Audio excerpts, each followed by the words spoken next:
encuentro, ¿verdad?, en la peña para tener algo en común que os une, que es el flamenco, que hace que os conectéis los unos a los otros.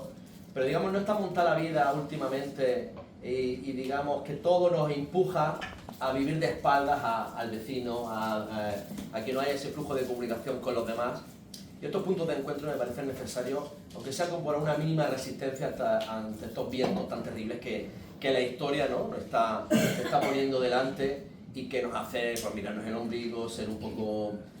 pasar del que tenemos al lado directamente, y aquí nos obligamos a estar juntos, a mirarnos a la cara, a hablar y a disfrutar y a compartir, ¿no?, y a crecer en comunidad, que creo que es una forma de resistencia y un primer paso para poder crecer este mundo sea un poquito más llevadero, ¿no?, ante cómo está la cosa. Así que felicidades por mantener el fuego encendido, ¿no?, en este tipo de cosas, y por contar conmigo para esto también, ¿no?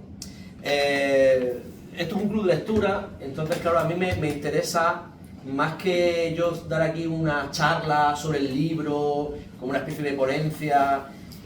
Gran parte de ustedes imagino que ya lo habrán leído, lo habrán trabajado en el club. Entonces a mí me interesa más escuchar lo que tenéis que decir vosotros y contestar aquellas preguntas, aquellas dudas, aquellas inquietudes, y establecer un diálogo, ¿no?, desde los que lo habéis leído y yo como autor lo que yo pueda esclarecer o que pueda aportar. Para los que no se han leído el libro, pues una breve introducción de lo que va. Es del libro Martinete del Rey Sombra, parte de un hecho histórico real y de unos personajes reales, todos los que aparecen en el libro. Estamos hablando del año 1749, cuando, siendo rey de España, Fernando VI, uno de los primeros reyes de la monarquía borbónica en España, hijo de Felipe V, el primer rey borbón de España, también aparece en el libro, y siendo su principal brazo político, ¿no?, el Marqués de la Ensenada, llamado secretario de todo, ¿no? Él tenía un montón de lo que antiguamente eran las secretarías, lo que se correspondería con los ministerios hoy en día, ¿no? Pues había 5, él tenía 4 en sus manos, tipo más poderoso de España. Marqués de la Ensenada, en colaboración, instigado también por el obispo de Oviedo y presidente del Consejo de Castilla, Gaspar Vázquez Tablada, con la colaboración del Vaticano, es decir, del Papa Benedicto XIV, decretan lo que se llama la prisión general para la población gitana, que consistió en que el 30 de julio de 1749, a las 12 de la noche, por toda la geografía del reino, se acometió una gran redada por parte de las fuerzas del orden, del ejército, funcionarios, etc., para apresar a toda la población gitana española, con el único delito que habían cometido, si es que se le puede llamar así, de estar catalogados como gitanos. Aquellos que estuvieran a bien con la justicia y los que no. Aquellos que estuvieran casados a ojos de Dios, que cumplieran con sus obligaciones religiosas, fiscales, laborales, etc., esos también. Los que tenían domicilio y los que vivían en los montes. Todos fueron perseguidos y la mayor parte de ellos apresados. El plan que tenía el Marqués de la Ensenada, que tenía el Reino de España, que tenía el Estado español, era la extinción de lo que denominaban, en los documentos, una raíz infecciosa. Así se catalogaba al pueblo gitano. La manera de exterminarlos, estamos hablando de un intento planificado de genocidio, utilizando palabras modernas, era separando a los hombres de las mujeres. Esa misma noche que los detuvieron, a los hombres mayores de 7 años los apartaron a un lado y a la mujer y a los niños chicos a otro lado, para evitar que se siguieran reproduciendo, porque lo que querían evitar es que esa semilla, de alguna forma podrida, ¿no?, que estaba malbaratando lo que sería el porvenir de España, para acabar con ella. Y de paso, y esto fue lo que pensó el Marqués de la Ensenada, utilizar a esos hombres mayores de 7 años como mano de obra esclava para reconstruir la armada de guerra española en fruto de esos conflictos que aventuraba el Marqués de la Ensenada, en que España se iba a ver inmersa y que necesitaba estar a la altura de los viejos tiempos y competir con Inglaterra, con Francia. Entonces, dentro de ese proyecto estaba el exterminio de los gitanos y estaba utilizarlo hasta la extenuación en esos trabajos forzosos en los arsenales reales, en la Carraca en Cádiz, en Cartagena y en el Ferrol, en la Granja, ¿no? Y bueno, y ese es el plan. Y esto que estoy contando, que supongo que además viste aquí la película de Pilar Taura, ¿no? Imagino que ya estáis empapados del tema, pero no es un tema, una historia que hace unos años estuviera muy a pie de calle. Yo si de algo estoy orgulloso en este periplo del libro, más allá de los premios, y por supuesto también del reconocimiento de los lectores y todo eso, el hecho de haber puesto de alguna forma haber empujado, haber contribuido a poner este tema en el centro del debate, ¿no? Y me consta que ahora sí hay libros de texto, porque yo soy profesor, ¿no? Y estoy manejando ya con la nueva ley educativa, los nuevos libros de texto que ya me están llegando y tal, ahí sí aparecen menciones a la Gran Redada, pero durante los 20 y tantos años anteriores que yo he estado estudiando y ejerciendo de profesor, no había ni una sola mención. Aquí me decía antes el compañero Paco, ¿no? Presidente, que había estudiado historia y que siendo estudiante de historia ni siquiera ni una notita al pie de página. Era un acontecimiento que no es que fuera desconocido, es decir, no es que estuviera oculto, sino al que no se le daba ninguna importancia. Yo tengo un compañero, para que veáis un poco el nivel de esto, tengo un compañero doctor en historia, compañero de departamento que es doctor en historia y que él me dijo que había hecho su tesis doctoral sobre la figura del padre Rábago. Los que habéis leído el libro sabéis que era el confesor del rey Fernando VI, entonces el padre Rábago y la política eclesiástica de la época aquella, ¿no?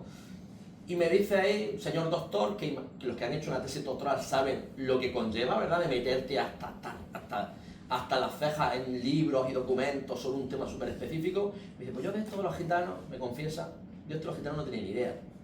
Y era doctor. Es verdad que se doctoró a principios de los años 90.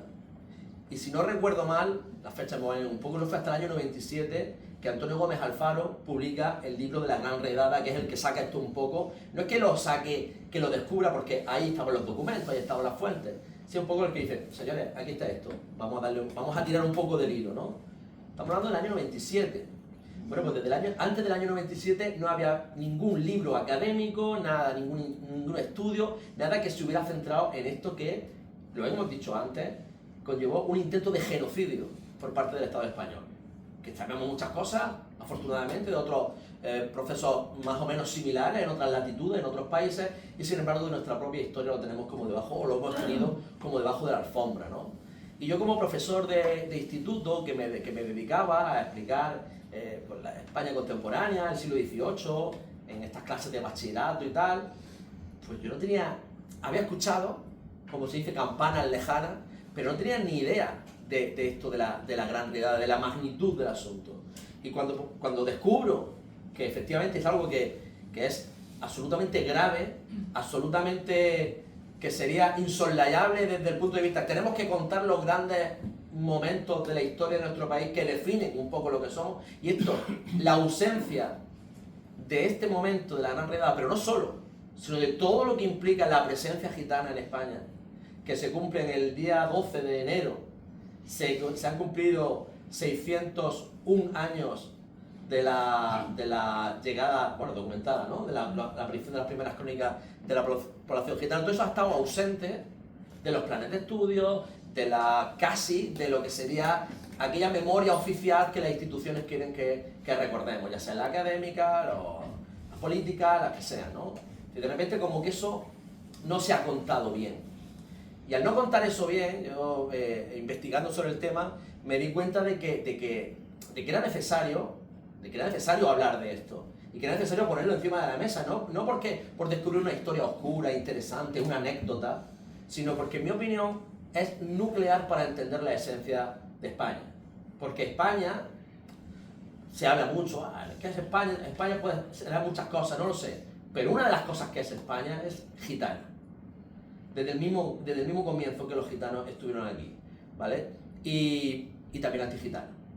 Porque hay que reconocerlo, aquí yo sé que juego en terreno mucho más tolerante y mucho más...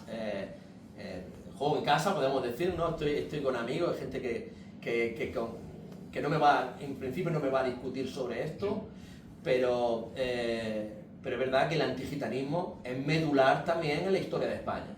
Y que además ha sido un antigitanismo que no solamente es que sea una cuestión que esté ahí en la sociedad, más o menos, sino que las propias instituciones a lo largo de los siglos han trabajado con denuedo para que esto sea así, para perseguir y para acabar con la población gitana. Lo de la Gran Redada, y cuando me puse yo a investigar y a documentarme para formar este libro, pues llegué a todos esos otros lugares. Lo de la Gran Redada simplemente fue la punta del iceberg de un proceso de siglos, por lo cual había una persecución por parte de los distintos poderes de los estados, ¿no? Primero Castilla, Aragón, luego cuando se forma el Reino de España, contra la población gitana. Casi prácticamente desde el mismo momento en que los gitanos llegaron a la península.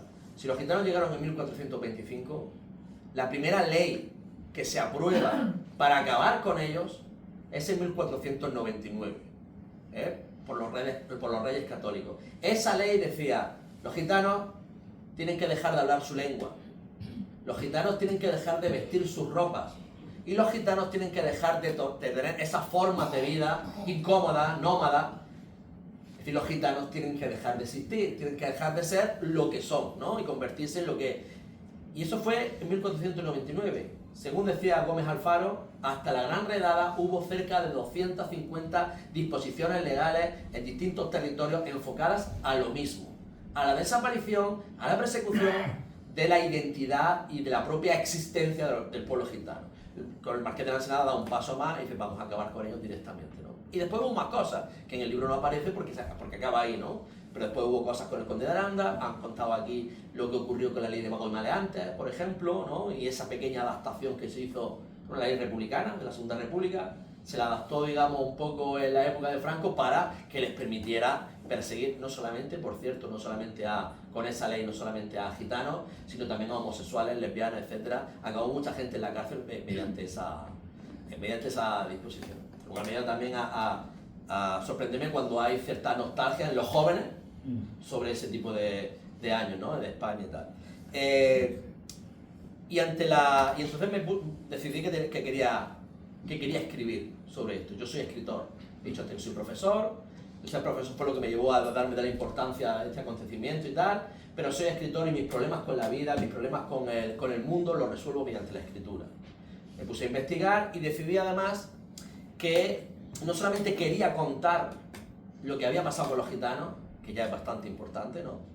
Sino quería entender a aquellas personas, a aquellas instituciones que habían dado la orden. Porque este libro tiene como dos niveles, ¿no? Hay como dos mundos que se van paralelamente avanzando. Uno es el de los gitanos, podemos decir que son las víctimas de todo esto, aunque no siempre se comportan como unas víctimas pasivas, sino hay también, y eso me pareció fascinante, ¿no? Cuando lo fui investigando y descubriendo, hay rebeliones, hay huelgas, hay motines, hay claroscuros también en ellos. No todos los gitanos son buenos, pobrecitos, sino son humanos, ¿no? Pero que también pelean por su libertad de una manera espectacular. Y de hecho, bueno, algo bien lo habrán hecho porque después de tanto intento de exterminarlo y de perseguirlo y de acabar con ellos, y ahí están, ahí siguen, ¿no? Y luego por otro lado estaba la otra línea, que eran aquellos, los perpetradores del genocidio, ¿no? Cuando hablamos de un genocidio, no es un fenómeno natural, no es un terremoto, un tsunami, no es una plaga que llega y se acaba con un montón de gente y bueno, ha pasado, ¿no? Estas cosas ocurren porque son frutos de decisiones concretas de instituciones y personas concretas que hay que señalar, que hay que nombrar. Y yo como escritor hay que entender, entender no me refiero a compadecerse de ellos o a justificarlo, sino por qué hacemos estas cosas, por qué suceden estas cosas, ¿no? Entonces me puse también a indagar en las biografías de los grandes responsables del asunto, particularmente el rey Fernando VI y el Marqués de la Ensenada, ¿no? Entonces atravieso sus biografías. El rey sombra del título de la novela es Fernando VI, ¿vale? Que, bueno, pues como pasa, igual pasa con el Marqués de la Ensenada, los que deberían ser en una película mala, ¿verdad?, de Hollywood, los villanos, al ser humanos, pues descubrimos, ¿no?, que tienen sus luces, sus sombras, podemos llegar a sentir empatía o compasión con ellos en algún momento, pero siempre está la sombra detrás de aquellas decisiones que tomaron que provocaron tanto sufrimiento, ¿no? Un poco eso es el leitmotiv de este libro, que se llama Martinete del Rey Sombra, y que yo estoy muy contento también porque aquí no voy a tener que explicar el título, ¿vale? Porque en muchos sitios me dicen, bueno, esto de Martinete, tal cual. Bueno, pues tengo que empezar yo ahí a soltar un poco la chapa sobre lo que es un martinete. Aquí probablemente vosotros me lo explicaréis mucho mejor a mí, ¿no? Y básicamente eso, y la intención también de que para la hora de escribir este libro yo vengo de la poesía, vengo yo me tomo un poco la literatura también como con no solamente con un afán de comunicar, de descubrir cosas, sino con un afán de provocar emociones y provocar, digamos, desde la estética, desde el arte, algo potente, ¿no?, en el lector. Entonces lo que intenté también que fuera un artefacto literariamente, no sé cómo decirlo, como medido al máximo, con como si fuese como una obra de orfebrería donde cada joyita tiene su sentido, está puesta en su sitio, con las filigranas justas, con la atención a la musicalidad, al ritmo, ¿no? Intentar ofrecer una obra digna desde el punto de vista artístico, ¿no? Y así la hice.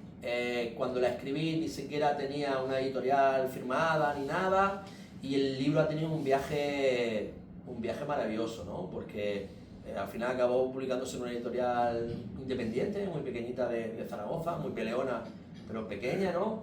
Y bueno, me ha traído aquí, a Sevilla, casi 3 años después de que salga el libro, porque el libro salió en 2023, en primavera de 2023, y aquí estamos, en la sala llena, hablando de esto, por lo cual el libro está muy vivo y estoy muy contento, ¿no?, de tal.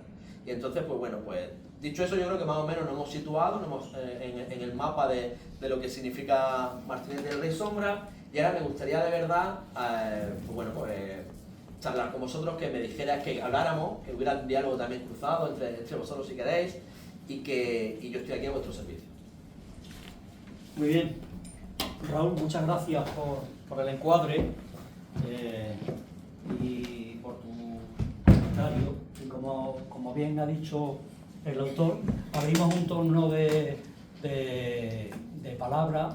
Esta novela, bueno, nosotros la hemos trabajado también en nuestro club, así que un valiente, alguien tiene que romper la baraja, ¿no? Venga, José Pablo. Aquí no tiene que explicar el título, ¿vale? Pero yo creo que hay dentro detalles que sí me gustaría saber. ¿Quién canta el Martinete? Porque el Martinete tiene una letra, ¿no?, que es todo el libro, ¿no? ¿Quién lo canta? Bien, sí, lo contesto. En el primer capítulo, digamos, el hallazgo del título, que tiene un sentido también que ahora que explicaré, ¿no?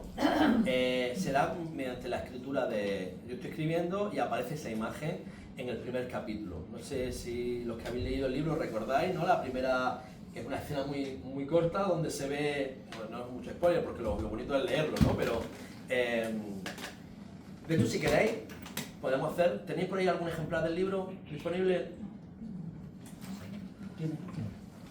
Pues yo creo que quizás para los que no se hayan leído, para que entendáis un poco de qué va este libro y tal, voy a leer el primer capítulo, que es muy breve, y se verá ahí perfectamente lo del Martinete que es lo que canta. Lo voy a poner de pie, si os parece. El primer capítulo, que ya veis que es una página y media, vamos a acabar muy rápido, se llama El Rey, y empieza así el libro. Han vestido al rey muerto con sus mejores galas. Silencio. No hay nadie ahora. La luz de agosto destella en un enjambre de ácaros y motas de polvo doradas alrededor del cuerpo yacente. Como si un viento que no existe estuviera arrancando átomos de fuego extraño de la piel vacía del toisón de oro. Un pequeño incendio de siglos sobre el pecho inmóvil. Brocados de hilo fino y más oro. Dedos de apenas hueso y diamante. El bastón de mando a su lado y la espada ceremonial, colgando quieta de su cinto. Sin filo, sin nadie que la ciña. El rey lleva un sombrero de 3 picos con la punta de plata y una hermosa pluma blanca.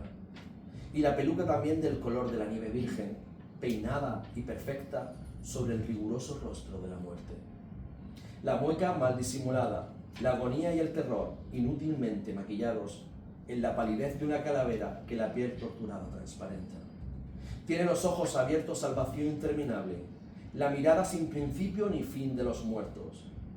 Entonces, una mosca se le posa justo en el centro y avanza lenta por el globo ocular, frotándose las patas mientras ve su reflejo poliédrico en la negra pupila, como quien se asoma a un pozo y escucha una voz.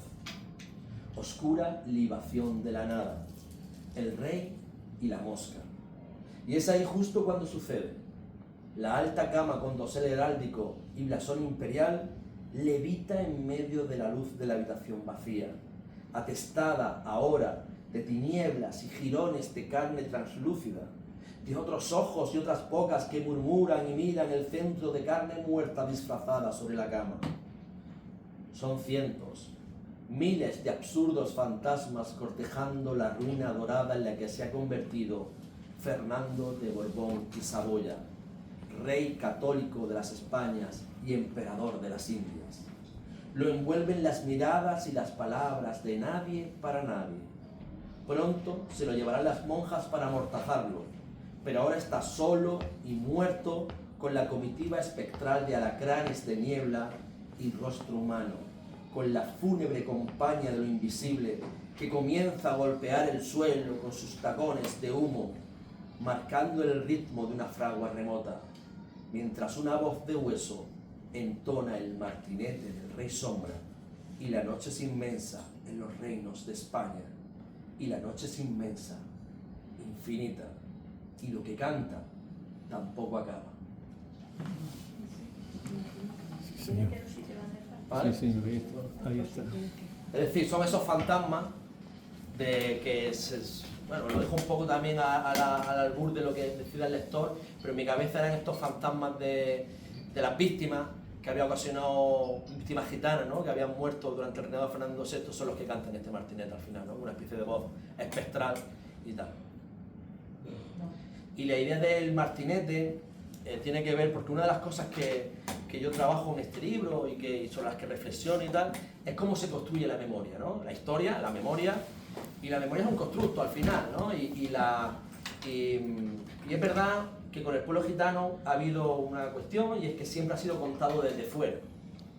No hay una historia gitana escrita por los gitanos en el siglo XV, XVI, XVII, de otras cosas porque es un pueblo que ha estado alejado de aquellos lugares desde los que se emite la historia, ¿no? Porque se dice por ahí que la historia la escriben los vencedores. Bueno, yo difiero un poco de esa tesis. Yo pienso que la historia la escriben aquellos que tienen la capacidad de escribirla y que tienen el altavoz necesario para que se proyecte su visión de la historia, ¿no? Y los gitanos siempre han estado fuera de eso, siempre fuera. Entonces, como mínimo, han estado mal contados, ¿no? Es decir, no hay una memoria de los gitanos escrita por ellos, pero eso no es realmente cierto, porque y aquí, ustedes que son aficionados al flamenco, saben que algo hay en el flamenco que es pura memoria viva, ¿verdad? Que cuando uno escucha un martinete, por ejemplo, ahí hay un dolor de fondo que arrastra siglos de una vida, ¿no?, que se está contando simplemente en esa forma de cantar, en esos melismas, en ese desgarro, ¿verdad?, cuando están cantando. Entonces Martinete al final responde también a esa memoria viva del pueblo gitano a través de su propio arte. Muy bien, bueno, y al ritmo, ¿no?, del discurso de la obra, ese Sí. martilleo constante, ¿no? Parece que el golpe sobre el yunque. Yo creo que la estructura rítmica del libro, si me lo permite, también evoca, yo creo, que el título de la obra, ¿no? Claro, para mí mi intención es que fuera como una composición musical, el libro. Si te das cuenta, no solamente es el fraseo, ¿verdad?, que está muy pensado para que suene frases largas de una corta tal, en las propias palabras, que vayan dando una música que te vaya llevando en la lectura, ¿no?, que te vaya como llevando en un baile, sino incluso la propia estructura del libro, ¿no?, cómo se van intercalando los capítulos, cómo hay referencias, cosas como que se repiten en los dos mundos, pero de una manera para que establece rimas, contrapuntos. Es decir, el ritmo, la música, para mí es fundamental a la hora de escribir. Y en este libro particularmente me meré mucho, ¿no? Entonces sí que hay una voluntad de que... Y además lo hago por varios motivos, ¿no? Pero principalmente, primero es porque te permite una lectura mucho más fluida, ¿no? El libro este es un libro complejo, donde hay mucha poesía, donde hay imágenes, ¿no?, así como muy sorprendentes, pero según lo que me han dicho a mí los lectores, se lee, el libro te pide leer con fluidez, ¿no? Y eso lo hace la música. Eso lo hace la música, porque la música tú te dejas llevar por la música, te dejas llevar por el ritmo y vas avanzando a través de esa música en la lectura. Y luego por lo que tiene la poesía por sí misma, ¿no?, para provocar cosas. Y la poesía no se entiende sin la música. La poesía es sentido / sin sentido, pero la poesía también es pensamiento rítmico, ¿no? Es pensamiento y emoción que tiene que ver con el lenguaje y con la música, una hibridación entre música y lenguaje, y eso te permite que llegue, lo que te está diciendo desde el punto de vista poético, que llegue a capas de tu entendimiento, de tu ser, mucho más profundas y a veces inexploradas, o que no sabes muy bien qué te está ocurriendo, pero estás sintiendo cosas. Eso lo hace el lenguaje poético también a través de esa conexión musical, ¿no? Lo que pasa también cuando estamos escuchando, por ejemplo, hace un rato, ¿no? Estamos aquí y la letra dice una cosa, pero tú estás sintiendo algo cuando estás escuchando esa guitarra y esa mujer cantando. Se está produciendo algo en tu cuerpo que no es una traducción directa de lo que está diciendo esa letra. A lo mejor la letra es lo de menos. Está produciendo una emoción, un descubrimiento del mundo a través de, justo en ese momento, que luego se abre una puerta que luego se cierre, ¿verdad? Totalmente insospechada a través de ese momento musical, ¿no? Y esto es lo que intento conseguir también a través de esta forma de escribir. Muy bien, Manolo. Muchas gracias, Raúl. Ha quedado claro que durante muchísimo tiempo, bueno, todo lo que desde mi parte siento, desde mi mente, ha permanecido oculto. Gracias a tu libro, a tu investigación, también en otro sentido, gracias a Pilar Cabra, documental. Bien, esto está saliendo ahora, ¿no? Fernando VI fue el Borbón, no es Francia, no es Burgos, es el grande, pero todavía esta dinastía no llega hasta nuestros días. No estaría mal que al menos se pronunciase el Borbón actual sobre este acontecimiento. Era lógico que antes no se conocía, no se podía, pero así. Yo te quería preguntar si este libro tiene constancia de que haya llegado hasta él y si ha habido alguna manifestación al respecto. Mira, te cuento, es verdad que con este libro, con el documental de Pilar y tal, se está como haciendo como más popular, ¿no? El hecho. Pero ya había gente, he hablado antes de Antonio Gómez Alfaro, pero ya había gente que está investigando esto y que estaba intentando, en la medida de sus posibilidades, sacar esto a la luz. Historiadores, varios historiadores. Te voy a hacer un inciso. Antonio Domínguez Ortiz, profesor catedrático de él, sí no hay constancia, pero sí en alguna de sus conferencias, sí ya nombraba, hacía alguna referencia a esta gran redada. Lo digo porque... Sí. Vale, perdona que... Sí. Pero, historiadores como, por ejemplo, Manuel Martínez, que además es paisano mío de Almería y que además me ha ayudado bastante con el libro, porque yo todo lo que cuento aquí, como lo que cuento de los gitanos y de los borbones también, está documentado. Es decir, yo no fabulo, yo no juego a la ficción. Yo tenía muy claro que aquí quería contar la verdad, ¿no? Y bueno, le doy poesía, le doy literatura, pero no le quito verdad. O al menos lo que aparece en los documentos, en las crónicas, y Manuel Martínez lleva muchos años de su vida, más de 30 años, ahí dándole caña al tema. Dentro del activismo también, de los propios gitanos, ¿vale? De gente que está reivindicando su identidad, su memoria, también lleva mogollón de tiempo la peña, gente gitana y tal, intentando hablar de esto, pero por lo que sea, no se le ha hecho ni puto caso, al otro lado, ¿vale? Lo cual, también digo que me resulta muy halagador que haya sido quizás con mi libro, pero también me resulta muy elocuente con respecto a un estado de las cosas. Ha tenido que venir el profesor Payo, ¿verdad? Con un libro narrativo, no sé qué, con un prestigio literario, para que la gente ahora empiece a hablar de esto, cuando llevan décadas historiadores al pie del cañón, historiadores un poquito fuera de la academia, también hay que decirlo, y activistas que bueno, esto son cosas de los gitanos, ¿no? Entonces, eso también es para reflexionar un poco. En lo que me dices de nuestros reyes, los borbones y tal, ¿no? Me consta que desde estos grupos de activistas, historiadores y tal, le han mandado, Manuel Martínez me lo contó, un requerimiento hace ya unos años a el rey Felipe para que, bueno, mira, ha pasado esto con su familia, pues un acto de disculpas o un reconocimiento a las víctimas causadas por su dinastía, tal, ¿no? Un poco en la onda de que del propio, hace ya varios ministros de los últimos 5 o 6 años han hecho actos oficiales de resarcimiento por parte del Estado, pero el rey mandó la Casa Real, no creo que lo hiciera él, ¿no? mandó un escrito de vuelta, contestaron a esta petición diciéndoles que no veían razón para hacerlo, que muchas gracias, muy interesante, pero que no lo iban a hacer. ¿Vale? Que si el rey lo sabe, evidentemente lo sabrá, y este libro ha sido Premio Nacional de Narrativa. Todavía no se ha celebrado porque esto van unos ritmos, claro, pues tiene que encajar el protocolo y todo eso, pero la entrega oficial de premios, que todavía no ha sido, supongo que nos pondrán a los de 2 o 3 años juntos y tal, están los reyes. Y yo estoy premiado por este libro que habla de su ancestro y que habla de su padre también. Hay no sé, los que habéis leído el libro, en un momento determinado aparece como Get Star, ¿no? Ahí La página 93. No, la página 93 no, casi, pero bueno, cerca, O cerquita, sí. Sí, muy cerquita, sí. Bueno, en ese mismo capítulo, pero sí he estado ahí. Y entonces, pues bueno, pues según han dicho los gente que ya gana el premio y tal, pues hace después de la ceremonia con un pequeño piscolabis ahí, ¿no? Que pasan ahí un señor muy trajeado con una bandejita, te dan canapés, y los reyes pues se acercan a hablar con los premiados, a hacerse un poco interesantes y tal. Entonces, bueno, pues quizá, si me dan la oportunidad, amablemente se lo recordaré. Es la intención que tengo. Sí. Perdón, con referencia a lo que ha dicho Manolo, de que la historia ha ignorado, pues no tan ignorado.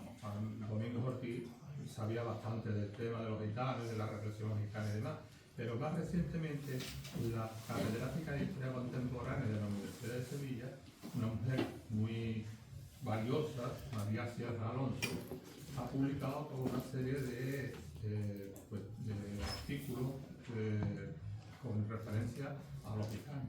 Los leo así brevemente. Historias eternas, enfrentarse a la maldición de George Borrow. Gitano, una historia negada, que es la presentación de un libro sobre los gitanos. Helios Gómez, la invisibilidad de la revolución gitana. Gitano, la historia olvidada. Estereotipos gitanos del siglo XIX, un invento romántico. Para conocer el prorrasmo, el genocidio gitano bajo el nazismo. O sea que yo creo que hay toda una... Pero lo interesante de todos esos títulos que has dicho es la fecha. ¿La qué? La fecha en la que se han publicado. 2017, 2018... Eso es lo que estamos hablando de... Perdona que evidentemente hay un... Sí, que en la bibliografía seguro que hay referencias abundantísimas. Pero si es que Y perdona también, sí. lo mejor de todo es que si consultáis la bibliografía, las publicaciones de esta mujer, de María Sierra Alonso, en una página que se dedica a recopilar toda la bibliografía, todas las publicaciones más o menos universitarias, todos estos textos son de acceso libre. Así que yo he leído alguna cosa, pero seguro que hay bibliografía y no actual. Vamos, no actual, no de los últimos años, sino más reciente.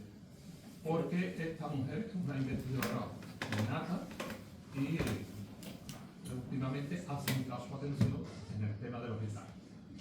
Vale, como he dicho ahora, hace ya sobre todo el cambio de paradigma ha sido el momento en el que ha habido gitanos que han llegado a la universidad y han empezado a estudiar historia. Ahí es cuando se ha empezado a producir un poquito, se ha acelerado un poco poner el foco ahí. Pero insisto en lo que he dicho antes, yo he hecho un trabajo de documentación e investigación muy serio y aparte he estado en contacto directo y de manera así como muy cercana con Manuel Martínez, que es uno de los mayores especialistas en el tema de la Gran Redada. Y hasta el libro de Antonio Gómez Alfaro, que es del 97, no había nada. Nada como, puede haber alguna mención, evidentemente los documentos estaban ahí, las fuentes seguían estando ahí, pero no había ninguna monografía sobre el tema. Cuando estamos hablando de una cuestión que es tan importante, tan grave, como para que de 1749, cuando ocurrió, hasta 1997, estamos hablando de más de 200 años de absoluto, a lo mejor no diríamos silencio, pero por lo menos de ignorarlo, ¿no? De no darle la importancia que tenía. Perdona, y que haya habido una conspiración para mantener esto oculto, ni mucho menos, pero sí que ha habido una inercia que es la propia inercia de las instituciones, muchas veces culturales, académicas, etcétera, de que la gran historia estaba en otra parte y que esto, si era algo, era una cosa que tenía que ver con los márgenes, que tenía que ver con un pueblo marginal, que no era interesante y que no interesaba. Entonces lo que tiene también la academia, muchas veces se reproduce a sí misma, reproducen esquemas que van reproduciendo, que van reproduciendo, que van reproduciendo. Ahora ha habido como cambios, es decir, a partir de los años 50, 60 del siglo XX, en otras partes del mundo, aquí lógicamente teníamos un poco el lastre de la universidad franquista, que le costaba las cosas más, tal, se empezó a introducir poco a poco lo que sería una visión decolonial de la historia, ¿no? Es decir, también desde los márgenes, desde esos pueblos que han sido colonizados, marginados, etc. Por ejemplo, teníamos un historiador británico que es como la clave para entender la historia del pueblo gitano, pero que es el gitano él, que es Ian Hancock, que este sí es bastante muy anterior, digamos, a todo esto que estamos hablando, ya este empezó a publicar seriamente en el siglo XX, pero ya digo, era gitano. Tuvo que llegar un gitano y decir, oye, a ver qué pasa, aquí no ha estudiado esto nadie, esto nada en profundidad. Ah, es que somos los gitanos, dan un poco igual, ¿no? Y se pusieron, ¿no? Entonces hay cosas, claro que hay cosas. Y cada vez habrá más, Pero insisto, en lo que es la memoria oficial, cuando yo, en el año 2017, que es cuando a mí me llega a mi departamento del instituto una revista, que no es que yo tuviera que ir ahí a una cueva en plan Indiana Jones y descubrir un documento secreto, sino me llegó una revista que se llama Andalucía la Historia, creo que es, que nos estábamos suscritos ahí en el departamento, y había un dossier sobre la historia del pueblo gitano, y había un capítulo sobre la Gran Redada, es decir, que no es que estuviera oculto, pero yo buscaba en mis libros de texto, de esta editorial, de la otra, y no había ni una sola mención. Yo buscaba en los decretos curriculares, que son aquellas cosas que nos dicen los gobiernos, esto es el plan de estudio, esto es lo que tienen que explicar, ¿no? El del Estado y luego la Junta de Andalucía hace su apaño, tal, y no era contenido necesario, es decir, entendía las instituciones que eso, ahora ya ha cambiado la película, entendía las instituciones que eso no era necesario que los españoles supieran. ¿Por qué? No creo que porque queremos ocultar nuestra vergüenza, no creo que fuera por ahí, sino por lo que he dicho, por unas inercias de esto no es importante. Entonces ahora poco a poco se está rompiendo esa cáscara de niebla, ¿no?, que ha envuelto un poco estos acontecimientos en la propia historia del pueblo gitano, y están saliendo cosas a la luz, y eso que has dicho de la profesora de aquí de Sevilla, pues muy indicativo del tema, ¿no?, de cómo en los últimos años están apareciendo más cosas. Mira, hay un matiz, ¿no? Yo también estudié historia y teníamos conocimiento de todo esto. El enfoque es lo que ha variado, porque estos, en los manuales de historia de la época franquista, pues bueno, la persecución, la redada. Pues eso no aparecía en los manuales de historia franquista. Sí, no, te lo digo porque yo tengo constancia más especializada además sobre sociología, sobre historia social. Pues sí, se hablaba de la. Lo que ha cambiado es también el enfoque. Y ese enfoque, para mí, ver eso como una persecución y como un intento de exterminio, que es lo que no se veía antes, no se presentaba antes. Un ejemplo, el disco Persecución del Lebrijano es de 1976 y el disco, ahí no hay una cosa, se presenta el fenómeno como eso, como una persecución. Y es del año 76. Y para que el lebrijano cantara eso, ya tenía que haber un contexto adecuado y un conocimiento y una visión del problema para grabar un disco que fue popularísimo. Que es extraordinario la letra, que es de Félix Grande, como ustedes saben. Así que estoy de acuerdo contigo de que, en fin, se ha tardado bastante, pero yo creo que se ha tardado bastante en esa visión de la redada, bueno, de los decretos, de los ilustrados, de plantearlo como una auténtica persecución. Ya después ayudó eso también a ver eso así, a rastrear la ley de peligrosidad social del franquismo. Entonces aquello alarmó tanto y puso sobre pistas, sobre aviso, que eso no es bueno. Eso no es bueno. Vale, gracias. Muy bien. A ver, ¿más intervenciones? Sí. Adelante, Joaquín. De curiosidad, ¿cuándo acabó, digamos, el castigo? ¿Fue con este mismo rey y este mismo marqués? A ver, fue el... ¿Cómo se pudieron juntar las familias? Pues depende de qué familia. Hubo algunos que se quedaron ahí, es decir, que murieron durante el arresto y tal. Otros consiguieron, algunos escaparon también, otros consiguieron el indulto unos meses después. Es decir, estamos hablando que esto es en verano, pues para octubre, noviembre, alarmados por lo que estaba sucediendo y por la mala gestión también del asunto, ¿no? De cómo aquello estaba desbordando un poco las expectativas y no se sabía muy bien a veces qué hacer con ellos. Se causaban muchos problemas y digamos como que el padre Rábago precisamente se alarmó un poco del asunto, yo esto sabía un poco de las manos y tal. Se le dio la oportunidad de presentando una serie de papeles y avales de gente de sus pueblos y tal, una cosa muy complicada, muy burocrática, pero que le permitía, presentando eso, que pudieran volver a casa. Pero ahí digamos como que eso sirvió como para la mitad de la gente. Los otros siguieron y luego algunos se fueron yendo poco a poco y el último, el indulto general, ya al final, fue en la época de Carlos III, unos 17, 18 años después. Y salieron, bueno, aquí hablo en el libro de los dos últimos gitanos que estaban trabajando ahí con su grillete en una carretera y tal, y dijo, oye, mira, a casa, coño, a casa, ¿sabes? 17 años después. Entonces, al final lo que tiene esto es que afectó a toda la población gitana española del momento. A los que pillaron porque los pillaron, a los que estuvieron un rato porque estuvieron un rato, a los que estuvieron 13 años porque estuvieron 13 años, a los que se escaparon y se tuvieron que ocultar porque se tuvieron que ocultar. Entonces lo que insisto es la idea esa. Si estamos hablando de un intento de genocidio por parte de las instituciones que afecta a la totalidad de la población gitana durante una generación entera y por lo tanto transforma lo que es esa población. Y no se puede entender al pueblo gitano español si uno obvia este acontecimiento concreto, más allá de todas las persecuciones, que es como echarle más sal a la herida, ¿no? Pero este acontecimiento concreto que había estado, insisto, no hablo de una persecución general, sino del acontecimiento concreto de la Gran Redada, que estaban ahí las fuentes, hasta que Gómez Alfaro nos dice, aquí está esto, realmente no se le da la importancia y no se empieza a comprender con exactitud lo que había ocurrido, ¿no? Y me parece que es capital entender que aquello, que si no sabemos eso, no sabemos nada sobre los gitanos, no podemos entenderlos, ¿no? Y entonces vienen los prejuicios. Entonces el prejuicio es cuando toma el espacio de la verdad, ¿no? Cuando dices que esta gente no se someten, es que esta gente pasa de las leyes, es que son de esta manera. No son de esta manera. Quizás son estrategias de supervivencia, ¿no? Ante un Estado y ante unas leyes que siempre han ido a por ello. Me fascina el personaje que nos estamos hablando de quién causa todas estas cosas, ¿no?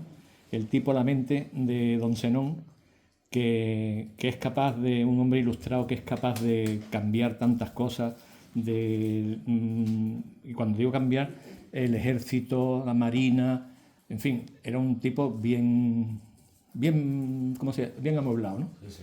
Y es capaz de pergeñar este tipo de con nocturnidad, alevosía, con los documentos para todos los estamentos que se abran en el mismo momento y conseguir estas cosas. Es un personaje que lo describes muy bien, ¿no?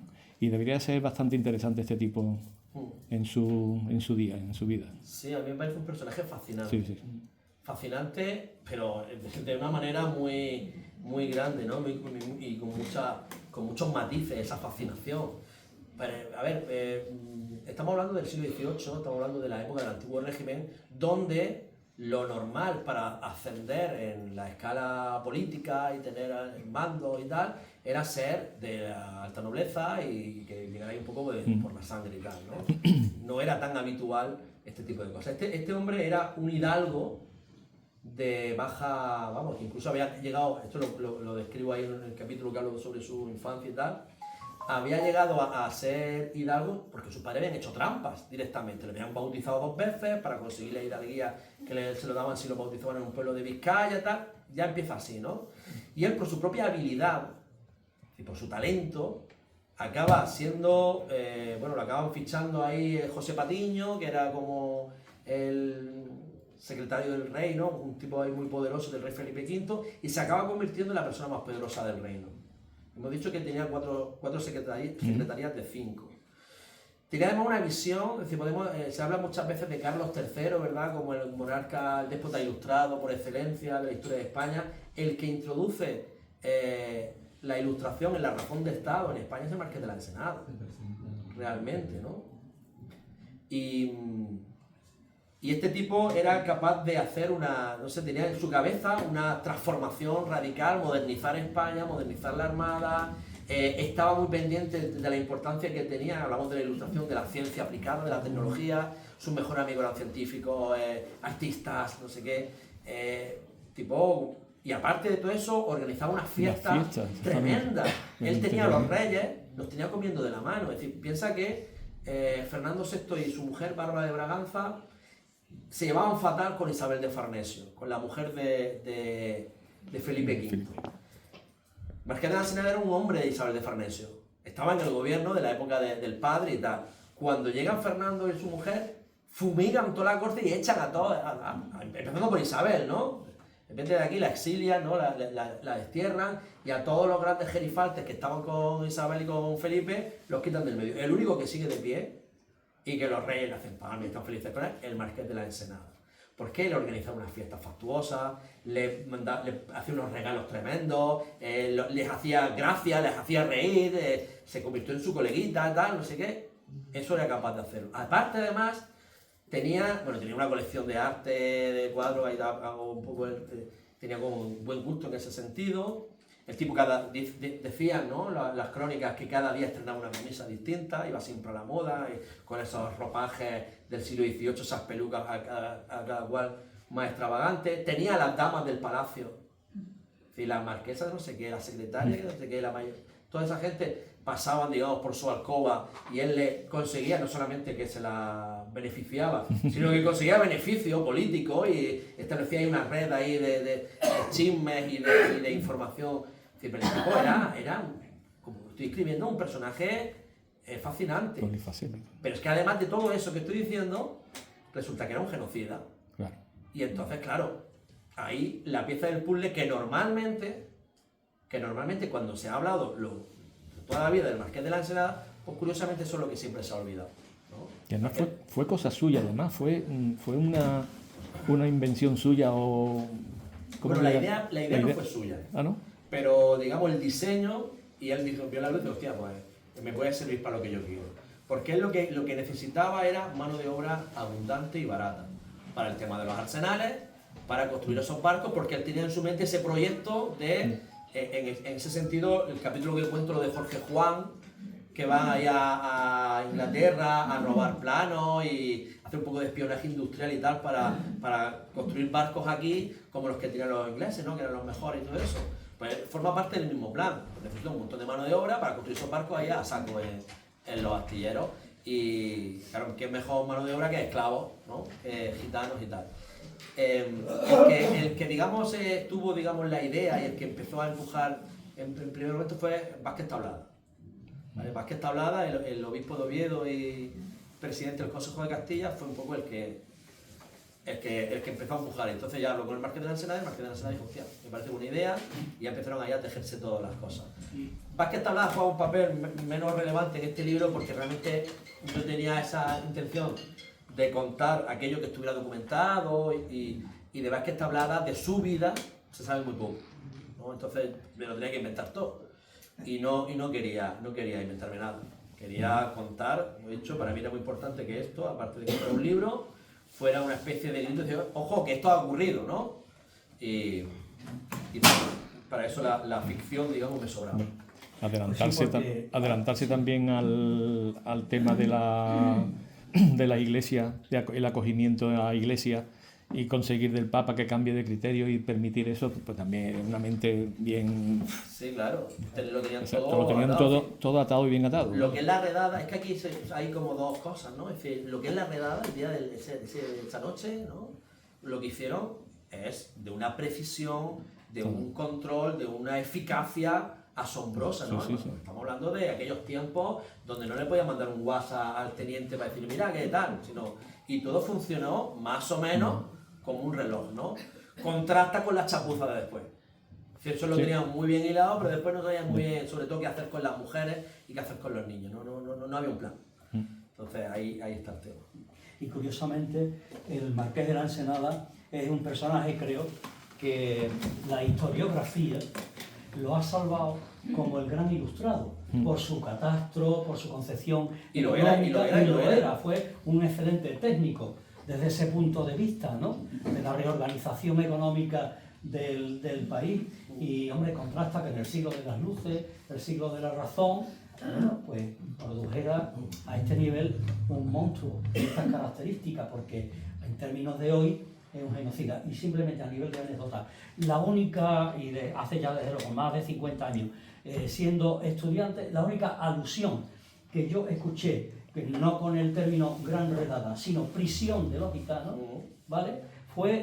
Estudié aquí en la antigua fábrica de tabaco, y el profesor de Historia Moderna, bueno, hizo una alusión a esa prisión de los gitanos, separación por sexo, porque uno de los enclaves donde temporalmente se fueron encarcelados fue aquí en la fábrica de tabaco. No sé exactamente ni cuánto tiempo ni cómo, ¿no? Simplemente a nivel de anécdota, pero que es una pena que el pueblo gitano, bien porque ha estado fuera, digamos, del sistema oficial, no ha tenido tradicionalmente un acceso a un grado de instrucción normalizado, y realmente ha sido un pueblo silenciado a la hora de manifestar su propia historia, ¿no? Sí. Muy bien, más intervenciones, por Había favor. por ahí una... Sí, adelante. Después vas tú, Mari. Sí, tú, por favor. Curiosidad, ¿se sabe por qué entran los gitanos en el 1400? Hoy sabemos por qué entran en pateras cientos de miles. Es que yo no lo sé. ¿Se sabe por qué entran en ese tiempo y cruzan toda Europa y llegan a España? Bueno, aquí hay un capítulo, hay varios capítulos donde porque yo no solamente en el libro no me dedico a contar lo que ocurrió a partir de la redada en adelante, que lo hago, ¿no? Sino intento buscar esas raíces, ¿no? Las raíces están un poco borrosas también, por la propia idea esta que estamos diciendo de que ellos no contaron su propia historia, no la escribieron, no hicieron sus propias crónicas, y que eran como un elemento extraño a la línea oficial. Pues hay teorías, ¿vale? Está claro que los gitanos llegaron ya en el 1300 o por ahí, ya están documentados que están en los Balcanes perfectamente establecidos, ¿vale? Y son un pueblo nómada que se dedica, pues, a ir de aquí para allá. Y entonces los primeros que vienen hace 601 años, pues lo que aducen es que que son peregrinos, que supuestamente son cristianos, ¿vale? Que eso también hay que recordarlo, que cuando llegan no es que es un pueblo extraño, son muy extraños, hablan una lengua diferente, visten de una manera muy extraña también para lo que se veía por aquí como más oriental, más una cosa más rara, pero son cristianos, ¿no? Un cristianismo un poco distinto porque está como mezclado con ciertas cosas también así como de Asia Central y tal, algunos elementos mágicos podríamos decir, o de tradiciones así y tal, pero son cristianos y lo que quieren es ir a Santiago. Y entonces el rey de Aragón, que es el que le firma el salvoconducto y lo recibe muy bien y tal, pues le firma el salvoconducto diciendo que bueno, son peregrinos, vayan a Santiago y luego se volverán a donde sea, ¿no? Ellos decían que venían de un lugar llamado Egipto Menor. Egipto Menor es un sitio que no se sabe dónde está, que probablemente a lo mejor ni existía, que es que ellos inventaron como que vengo de... no sé. Y otros venían se movían por Europa con salvoconductos, muchos de ellos, la gran mayoría de los que se han encontrado falsificados, del Papa o del Emperador de Hungría, que les daba como, bueno, tengo este papel porque voy de peregrino no sé dónde, entonces se iban desplazando por ahí, por los reinos. La motivación de cómo, porque lo que sí se sabe, todo parece indicar, según los estudios de Ian Hancock y posteriormente, que ha estado analizando lo que es el idioma gitano, ¿no? Se sabe que casi al 100% vienen de la India. Que vienen de la India y que han atravesado o han estado viviendo durante mucho tiempo en territorios de lengua griega. Porque el idioma gitano, digamos, como que tiene una semántica del sánscrito y tiene una estructura gramatical del griego. Entonces, bueno, pues evidentemente las lenguas son los que nos dicen que, pensemos en el castellano, por ejemplo, ¿no? Pues aquí, hablando de las palabras que utilizamos, pues hay romanos, hay árabes, hay muchas cosas que están ahí, en la memoria de nuestro propio idioma, ¿no? Lo que no se sabe al 100%, y ahí están las teorías, las hipótesis, yo aquí en un capítulo que se llama El largo pueblo de los caminos, opto por una, que es la de Hancock y Sara Carmona, que son las fuentes que yo he cogido y tal, bueno, que dan una serie de hipótesis de que pasó algo en una ciudad, que hubo estos avatares, tal y cual, pero realmente falta la información en ese sentido. Cuando entran, en aquel tiempo, se dedican a los metales, ¿sí? A la orfebrería, al hierro, de ahí que venga el cante de la fragua, el yunque, ¿sí? Hombre, desde el comienzo se dedican a oficios diversos. A oficios diversos. Entre ellos, de la fragua y tal, ¿no? Pero sobre todo los que se dedican a la fragua son aquellos que se acaban estableciendo en los sitios, que pueden tener un taller para trabajar, ¿no? Pero tenían oficios desde curar animales, ¿no? Preparaban ungüentos, tal. Había muchos tratantes que vendían ganado, que compraban ganado, tal. Había un poco de todo también. Hubo gente que eran artesanos, gente que se afincó en un sitio y se hicieron labradores, hubo un poco de todo. Sí, Carmen. A ver, yo quiero hablar sobre el libro, quiero hacer un comentario sobre el libro en sí. A ver, cuando yo empiezo a leer el libro, a mí me chocó muchísimo el lenguaje, sinceramente, me chocó un montón. Seguí leyéndolo y me pareció un libro muy interesante. A mí la historia, yo de historia no tengo ni idea, y por otro lado, los libros históricos nunca me han gustado porque ponen palabras de personajes históricos en esos personajes que yo no sé si realmente las han dicho o no, entonces a mí eso me echa mucho para atrás, sinceramente. Y en este libro yo, ya digo, conforme fui leyéndolo, será ese ritmo poético del que estabas hablando antes. La verdad es que a mí me entraban ganas de seguir leyendo el libro para seguir sabiendo qué era lo que estaba pasando. Y de hecho me ha abierto la puerta a una serie de personas y de personajes que no tenía ni idea. O sea, yo no sabía quién era Fernando VI, ni nada de eso. Y por otro lado, quiero agradecer el hecho de que no haya palabras puestas en la boca de estos personajes históricos, porque no me lo hubiera creído. Todo lo que sí pone el libro sí me lo creo. Entonces, desde ese punto de vista, el libro es una novela, el libro es un ensayo. Yo quería hacer toda esta aportación porque en realidad el libro me ha gustado. Muchas gracias. A ver, es que en el libro no hay diálogos. No. Una cosa que una novela, pues tiene que haber diálogos, los personajes tienen que hablar. Y claro, una de las razones por las que no hay diálogos es precisamente por lo que tú has comentado. Porque los diálogos, a veces hay alguna frase que digo aquí que dicen, pero sé que esa frase lo has dicho, porque está documentada la frase, pero una conversación así entre el rey y la reina, tal, un gitano que estaba con la gitana despidiéndose, eso nadie sabe lo que dijeron. Entonces yo quería, como he dicho, que esto fuera, bueno, dentro de lo que cabe, que tuviera un anclaje con la realidad, con la verdad, con lo que está documentado. Y esos diálogos me hacía inventarme cosas. Y corría el riesgo de que al inventarme esas cosas sacara a la gente de la lectura o lo convirtiera esto en otra cosa que no era mi intención.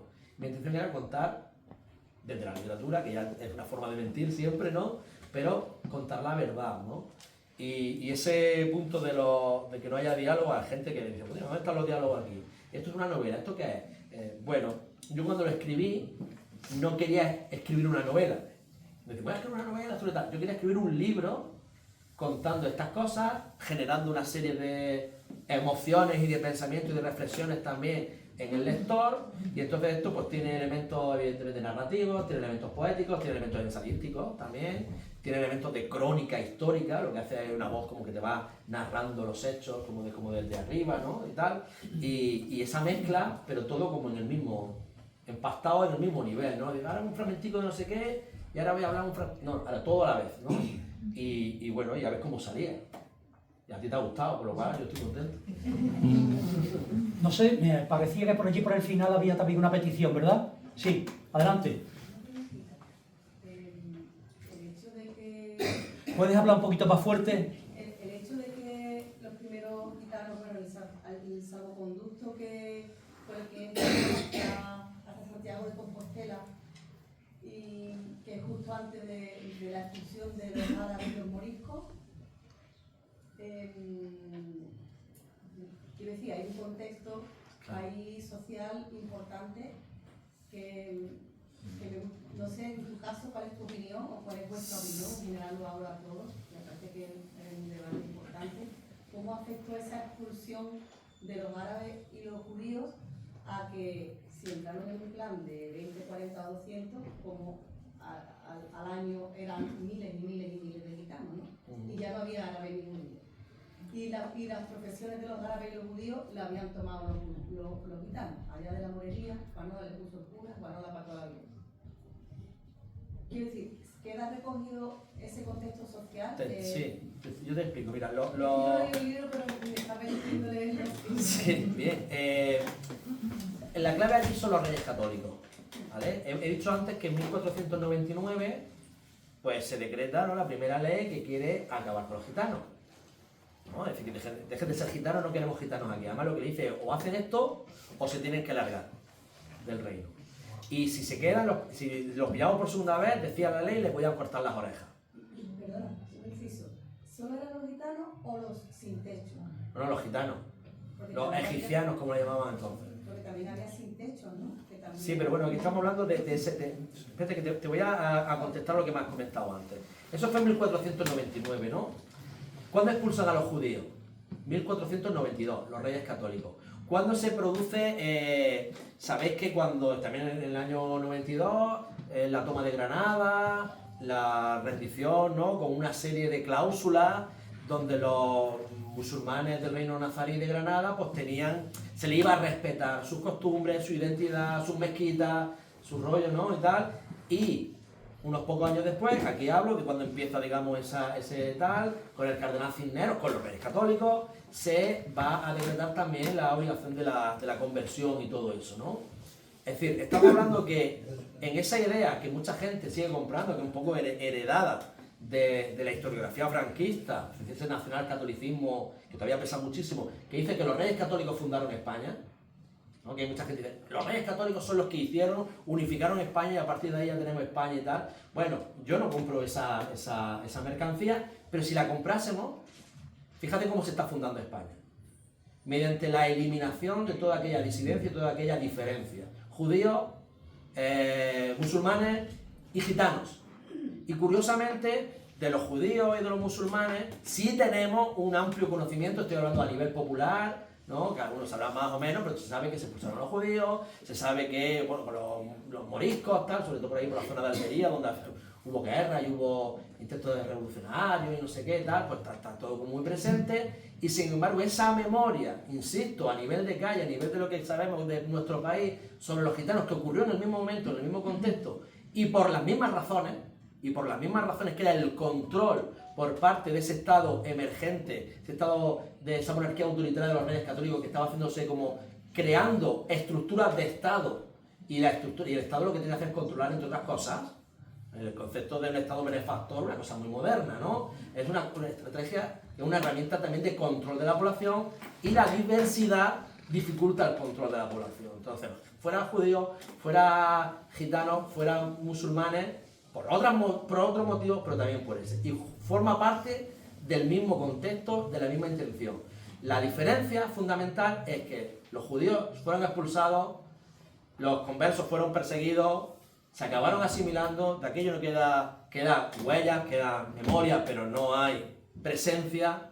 Los musulmanes de aquellos tiempos, esos moriscos, exactamente lo mismo, y los gitanos siguieron. Y los gitanos persistieron hasta el día de hoy. Y curiosamente, de los que hay menos memoria, de los que hay menos conocimiento, de los que se habla menos, es de los que están, ¿no? Quizás por eso. Sí, adelante, Rosa. Sí. Un poco. Sí, tú. No, que como estamos en una peña flamenca, ¿no? Sí. Yo creo que es un contexto maravilloso para trabajar, para hablar de lo que estamos hablando. Me parece muy significativo que los gitanos de la India, ni los de los Marcanes ni los de ningún lado cantan flamenco, nada más que los andaluces, ¿no? Entonces, ahí es donde también podemos indagar un poco, porque claro, ellos son músicos, son artistas por toda Europa. Eso sí, la musicalidad y la cristiandad la llevan siempre, es como algo que es común, ¿no?, a todos los gitanos, desde la India o la Grecia. Eso, lo que se expulsaron, pero ¿cuándo volvieron? Se saben cuántos les expulsaron, pero no cuántos volvieron. Porque si yo tengo aquí mi casa y yo soy judía o me mandan a África, con la misma me vuelvo. Yo soy de Algeciras y estamos aún. Yo me vengo a mi casa y ya no. Y si yo, por ejemplo, para casarme me hago el velo, ¿no? O me hacían, que era una. Se siguen haciendo en la intimidad, ¿no? Lo que quiero decir que para mi entender, no sé si compartís conmigo o no, simplemente que hubo una. Que yo ahora ya no me llamo Fátima, porque me van a matar. Entonces ahora me llamo Juanola. Pero yo en mi intimidad sigo como mamón, o sí, me obligan, o me obligan. Hasta ahí donde quería llegar en el contexto flamenco, que es donde ya realmente se ve la mezcla, porque cuando tú estudias el origen del flamenco, ves que tiene origen árabe, que tiene origen sefardí, que tiene origen africano, que tiene origen sudamericano, por supuesto andaluz. Entonces, por supuesto gitanos, ¿no?, que son los que se encargan, pero yo mi pregunta es, cuando decimos gitanos, ¿qué nos referimos? ¿A una etnia, a una comunidad, a los que también van a formar parte de esa comunidad? Porque no solamente son los clanes que llegaron, porque si ellos no se juntan con nadie, ¿cuánto ha tenido que parir una gitana para de 20 gitanas a 200.000 gitanas? Es lo que yo digo, que ahí tuvo que haber una absorción, ¿no? No sé si esto también se contempla o... Sí, claro, hubo, digamos, sí, hubo una mezcla, si es que la gente se mezcla. La gente no vive encapsulada, sino que se relaciona con el otro y acaban formando familias, y familias que se acaban adquiriendo, digamos, como la cultura de una parte de ellas y tal. Y un poco eso es lo que pasó también con los gitanos. Vinieron bastantes, también es cierto, ¿no? Porque en esas caravanas que llegaron al principio eran grupos de 300, 400, 500 personas, que iban ahí detrás de un... Luego entraron por el Levante los llamados grecianos, en varias oleadas también. Entonces hay unos cuantos. Y luego también hubo ahí mucha contaminación, sobre todo con el tema de los moriscos, en un momento determinado, cuando, digamos, estaban como... Le habían empujado a los dos pueblos como un poquito al margen, pues hicieron ahí ciertas sinergias también. Y probablemente, yo desconozco bastante, ¿no?, de la historia del flamenco, pero me imagino que en esos rinconcitos donde se juntaban, pues se cantarían los unos a los otros y aprenderían, ¿no? Y tal. Yo, si me permites, Raúl, y al hilo de lo que está planteando Rosa, ¿no?, esa relación de los gitanos con lo del flamenco, y bueno, yo no estoy autorizado pero sí tengo mi opinión, ¿no? Yo creo que desde el punto de vista musical hay una cierta familiaridad mediterránea. Muchas veces la música griega nos recuerda a la música turca. La música bereber del norte de África, pues muchas veces también nos lleva a otra música islámica del entorno mediterráneo. Es decir, eso es tipo de préstamo cultural. Indudablemente, cuando llegaron los gitanos a España, había mucha población, todavía morisca. Y, oye, ¿por qué no hay un gitano de La Coruña que cante flamenco? Bueno, igual ya hay alguno, no lo sé.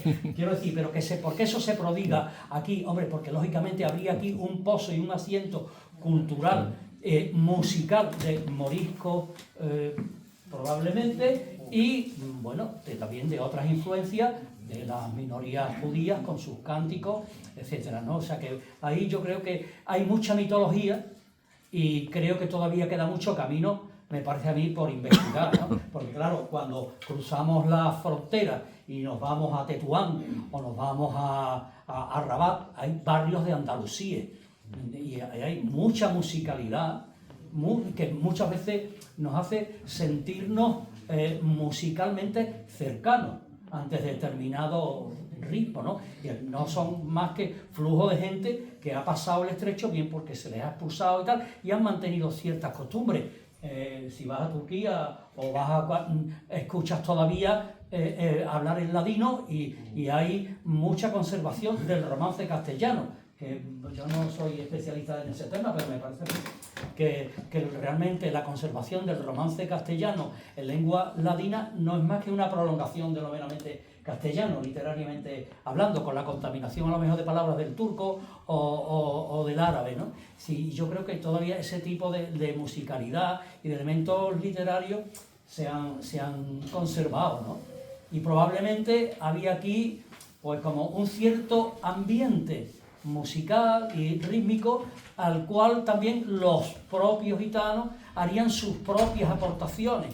Pero yo creo que es un tema estrictamente andaluz, más o menos, creo, ¿eh? Porque no he escuchado yo que se cante flamenco originariamente. Ahora sí, pero hasta hace muy poco no, en otras comunidades o en otros territorios españoles. Perdón, me parece que había por ahí otra intervención. Sí, adelante, José. Pues yo coincido totalmente contigo que la raíz cultural, la raíz musical está condicionada por el asentamiento durante un tiempo determinado en los diferentes sitios.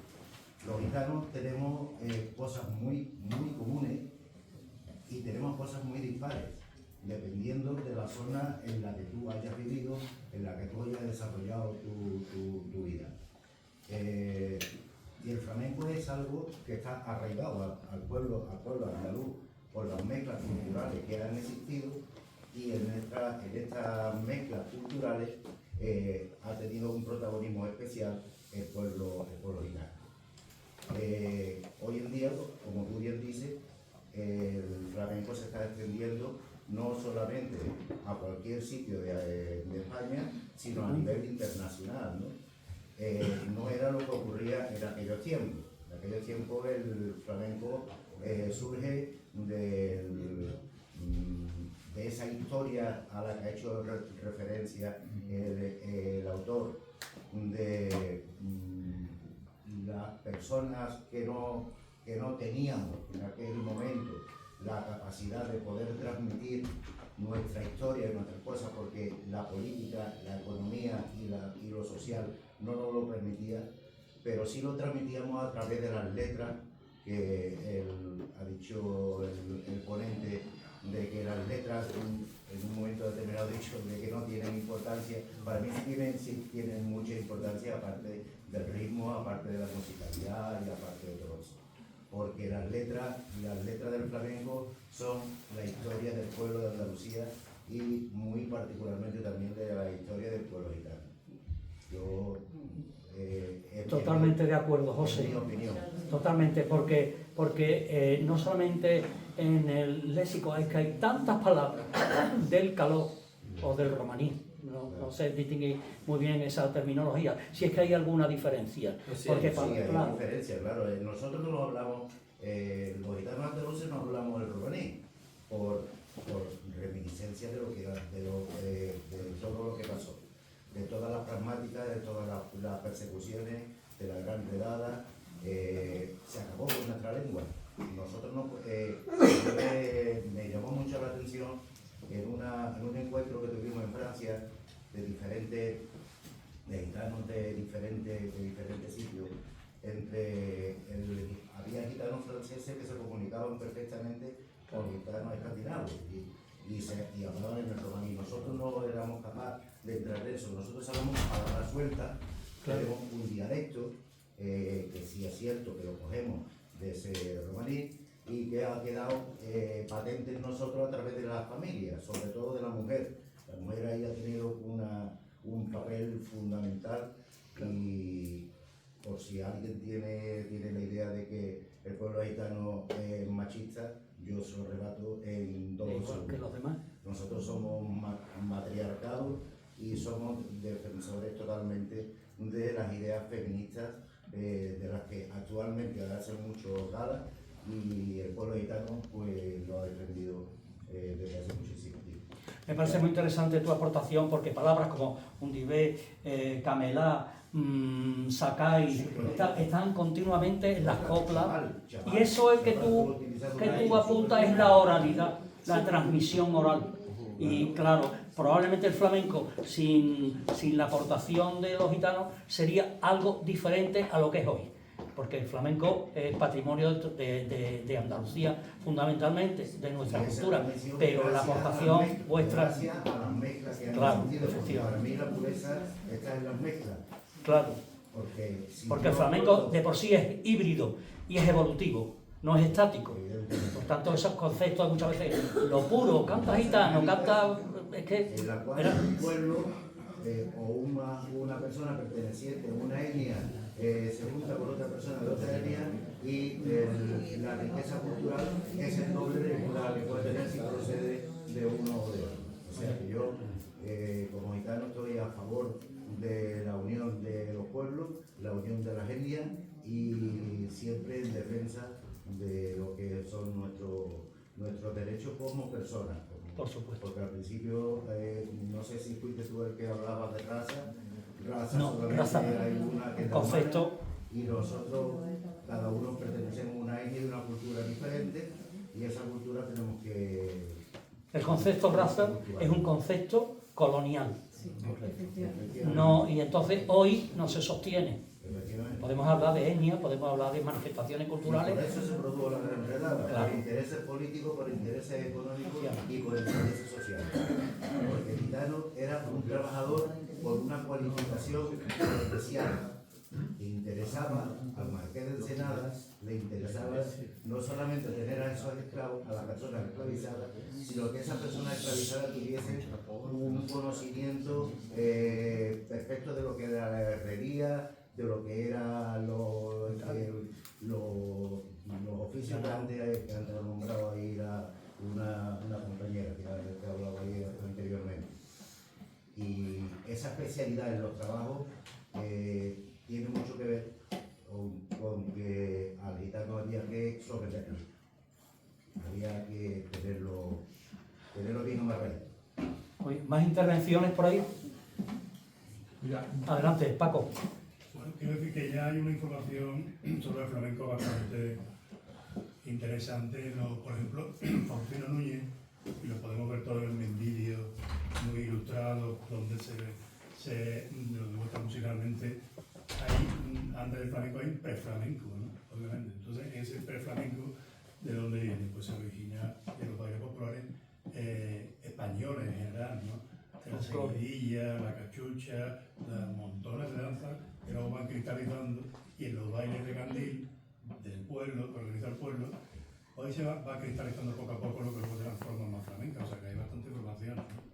Yo creo que todos podemos aprender de ahí una barbaridad. Sí. Y yo no estoy autorizado a decir más cosas sobre esto, pero invitar un poco a que nos metamos en los vídeos. Sí. Pero una cosa que yo que te quería preguntar a ti, yo no he leído el libro aún, pero una cosa que me interesa, por ejemplo, también dice Faustino Núñez que puede ser que cuando liberaron a los gitanos de la Carraca, ¿no? Que como quedaron allí tantos gitanos en la zona de la bahía de Cádiz, él deja caer que puede ser uno de los orígenes del flamenco.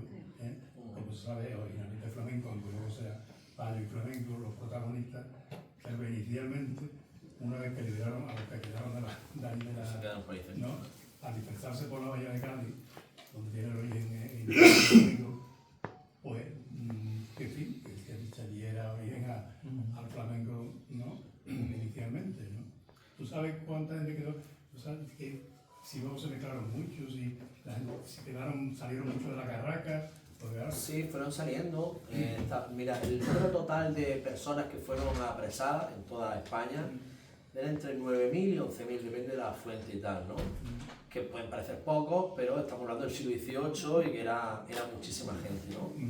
Piensa que ahí, yo estoy haciendo un cálculo aquí, ¿no? Así, a la Carraca lo que fueron los de Andalucía, los gitanos de Andalucía, que principalmente varones mayores de 7 años, y que luego los que eran menores de 7 años, cuando estaban por ahí con las madres y cumplían 8 años, se los quitaban las madres y los mandaban a los arsenales, ¿no?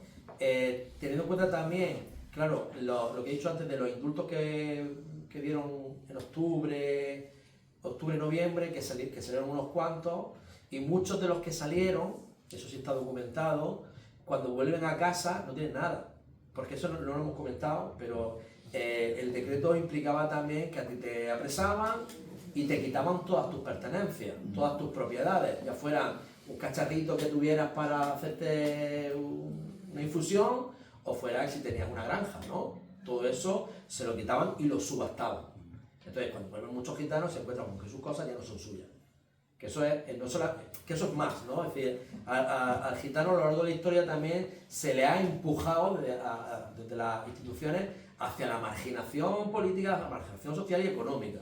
Porque, y es curioso que cuando se habla de que había que exterminar a esta gente y tal, era porque no se adaptaba, porque era una raíz que iban a su rollo. A los que principalmente detienen son aquellos que estaban adaptados. Aquellos que tenían su casa, su domicilio y que tenían su dirección bien apuntadica para que fueran a por ellos, ¿no? A los que estaban por ahí en los campamentos, pues era más difícil atrapar, ¿no? Y entonces un poco pasa eso. Yo no sabría decirte qué número o tal, pero por un poco de lógica, probablemente muchos de aquellos se quedaron por ahí cerca porque a casa pues no había casa donde volver, ¿no? Y a buscarse la vida como podían. Mira, Carlos. Tú eras, vale. Sí. Yo, dos preguntas. Cuando me leí el libro, me encantó y me impactó positivamente, porque desconocía el tema. Entonces, dos preguntas. ¿Lo has expuesto delante del colectivo gitano? Número uno. Número dos. ¿Ha provocado alguna respuesta en el colectivo gitano? Sí, a ver, cuando yo no soy gitano, ¿vale? Y entonces cuando yo me pongo decido que quiero escribir sobre esto, me tiento mucho la ropa, porque a veces cuando uno escribe sobre un colectivo al que no pertenece y sobre una memoria que no le corresponde al 100%, esta es memoria de España, ¿no? Pero es memoria del pueblo, de lo que le ocurrieron a los gitanos, ¿no? Y que además cuando uno, porque yo, mira, tengo un libro que por cierto está ahí también, que se llama La canción de los cuatro, que empieza con una frase, ¿no? Con dos frases, que creo que es una cosa que todos los escritores deberían plantearse siempre antes de escribir, que dice, la frase dice, ¿escribir para qué? Escribir desde dónde. Yo soy muy consciente desde dónde escribo. Yo escribo desde que yo no soy gitano, yo soy una persona, un varón, heterosexual, de clase media, con formación universitaria, que vive en el sur de España, y todo eso me hace me condiciona para mirar el mundo de una manera que no es la manera. Es decir, que yo tengo que entender que mi perspectiva, desde la que yo estoy mirando el mundo y como yo pienso sobre las cosas y tal, no deja de ser una. Y que a lo mejor pues hay ciertas cosas que al no estar viviéndolas yo en primera persona, quizás no las entienda, o no sea capaz de transmitirlas. Yo quizás a lo mejor ciertas cosas que dicen, que comentan las mujeres, tengo que escucharlas a ellas para entenderlo, porque yo soy un tío que esas cosas no me pasan. Yo no tengo miedo cuando voy por la calle de madrugada que me puedan... A mí no me pasa eso, pero mis amigas, mi mujer, oye, son cosas, ¿no? Hay que saber ponerse en el lugar del otro. Y entonces yo tenía bastante recelo, digo, a ver si voy a pisar algún charco, a ver si en algún momento, de una manera inconsciente, ¿no? Voy a que algunos de estos prejuicios, algunos de estos tópicos que todos tenemos, ¿verdad?, asomen el libro. Y entonces, pues la estoy cagando. Y que bueno, yo hice un ejercicio muy grande para intentar evitar eso, pero no sabía que estaba libre de pecado. El libro salió y empezaron a llegar reacciones del pueblo gitano, bueno, del pueblo gitano, de gente particular y tal, y me fueron quitando poco a poco ese peso de encima, ¿no? Yo recuerdo en Vera, pueblo de Almería, que presenté ahí una librería, y la librera, la chica que trabajaba en la librería, que era gitana, y a mí se me acercó, me cogió de las manos, emocionada, con 2 lágrimas, me dijo, muchas gracias por escribir esto. Y a mí eso, pues digo, ostras, ¿sabes? Como que todo tenía... Claro, esto es como el Nobel, ¿sabes? Casi, ¿no? Mejor que el Nobel. Y entonces eso se ha ido repitiendo por ahí, se ha ido repitiendo. Hasta el punto de que el año pasado, en 2024, la Fundación Secretariado Gitano me dio un premio. Me dio un premio, no sé, había estado, no sé, unas planchas de metal ahí, una ceremonia muy chula que hicieron en Madrid, y yo lo dije ahí cuando lo recibí, que para mí, porque, a ver, todo esto, no lo sé cómo lo estáis percibiendo vosotros y vosotras, pero esto muchas veces se puede ver como una anécdota histórica, como, hostia, qué cosa, qué tema más interesante, la memoria, la historia, pero a los gitanos, y aquí están, me lo podrán decir, esto no es un tema, esto no es una anécdota, esto es su sangre. Y yo lo dije en la aceptación, digamos, del premio y tal, dijo que para mí era un honor que los hijos de la sangre indomable, ¿no?, de los gitanos que habían sobrevivido a la Gran Redada, porque quisieron acabar con ellos y no pudieron, y aquí están igual y me dan un premio, ¿sabes? Pues para mí era como lo más grande que me podía pasar. Y entonces, pues bueno, el feedback que he tenido con la comunidad gitana ha sido excepcional, lo cual para mí es de las mayores recompensas que he tenido con este libro, de verdad. Sí, no, pero mi pregunta no era esa, que me alegro. ¿Ha provocado alguna mala reacción? No, en la colectividad gitana. Es decir, después de la guerra civil, el pueblo quiere saber qué ha pasado con los difuntos y nace y se acuña el término de memoria histórica. ¿De acuerdo? ¿Qué ha pasado con esto? ¿Qué pasa? ¿El pueblo gitano no quiere memoria histórica? Claro que sí. Mira, hace un rato, no sé si recuerdas, estaba contando que yo no me invento nada, que yo no descubro nada, que ya había mucha gente que estaba picando piedra para sacar a la luz esta memoria histórica del pueblo gitano. Entre ellos, asociaciones, activistas, gente muy arrojada dentro del colectivo gitano. Lo que pasa es que, por lo que sea, no se le ha hecho ni puto caso. Y entonces eso habla también muy bien de cómo a los gitanos, en general, desde la sociedad mayoritaria, se les escucha cuando cantan, se les escuchan cuando bailan, pero cuando están en otro terreno, no se le hace, quizás no se le tiene tan en cuenta. Y eso es una cosa que tenemos que asumir un poco como reconocerlo, ¿no? Porque ya te digo, todo esto no... Yo he sacado cosas que ya estaban, yo no he descubierto nada. Muy bien, bueno, por razones de tiempo y porque tenemos que abandonar aquí, bueno, agradecerte, Raúl. Siento mucho no poder prolongar más el turno de palabra, ¿no? Agradecerte. Ahora voy a firmar si queréis. Sí, tu presencia aquí con nosotros. Hoy salimos aprendiendo más, conociendo mejor a nuestros congéneres gitanos y simplemente desde el punto de vista literario y resumir un poco lo que tratamos en el Club de Lectura cuando comentamos tu obra, ratificar algunas de las cosas que se han dicho aquí, como sin novela, sin ensayo, la ausencia de diálogo, una buena presentación y un buen retrato de los miembros de la corte, los entresijos de la corte, los entresijos del poder, y dos historias paralelas. Por un lado, la corte en sí misma, que constituye como un solo personaje global, y por otra parte, la historia de los gitanos, la historia de la redada, que va y que viene y que tú has intercalado tan maravillosamente.